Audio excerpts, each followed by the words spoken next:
So, another problem with our modern economic system is stuff won't be adopted unless there's a substantial improvement for initial startup cost. So let's say that, let me give you an example. Let's say you have a product, and the product value, I'm going to give it an arbitrary number, is 20.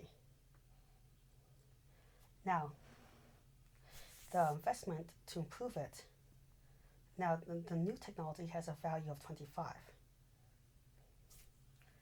Help to improve it costs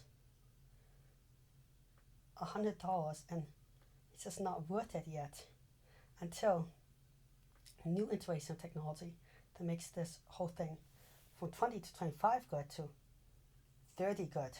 Then this investment into new technology is worth it. You can see this with the airline industry, that there's a bunch of new technology, but unless you can make a real game changer, no one's going to do it. You can see this in environmental green things, drugs and stuff. Is that new manufacturing technology? Until there's not only a little improvement, but a huge improvement, companies won't change because the change will be just too much of an initial investment and cost. This also slows down new technology because we just don't get to test it as much. We don't get incremental improvements that build up on each other.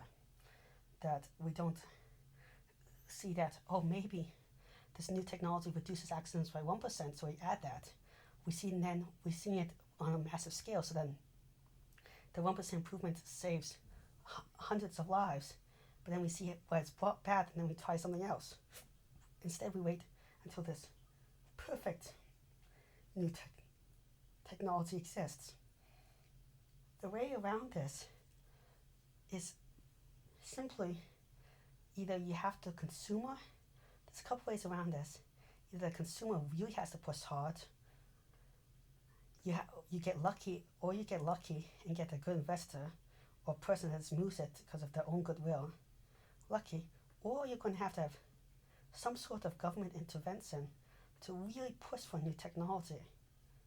And government intervention doesn't mean that the government designed a new technology, doesn't mean the government forces people necessarily to adopt a new technology, but it can be anything from incentives, tax incentives. It can be anything from PSAs like,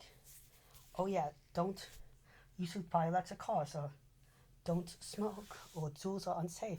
So also there are other things like improvement in people's health, like don't do this, it's not safe. So education, like, this is about how to use this birth control effectively, or something like that, or new practices. It could also be the opposite, taxing unhealthy things and stuff before the breaking point. The problem with all these systems we find them is that they're really looking for radical change, but it takes so long, and the longer you wait for radical change, the more the system becomes stuck and gross. Nowadays, it's really hard to change the airline industry because now we have so much investment in the older tech that's even more than if we kept updating it and kept slight improvements. And that's actually what happened to the the space shuttle the US had.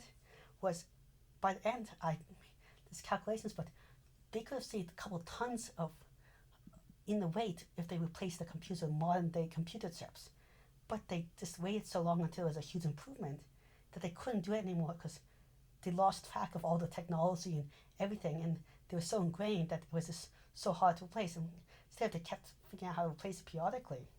They could have made a huge improvement a lot faster. So these are just some more quick thoughts about why a simple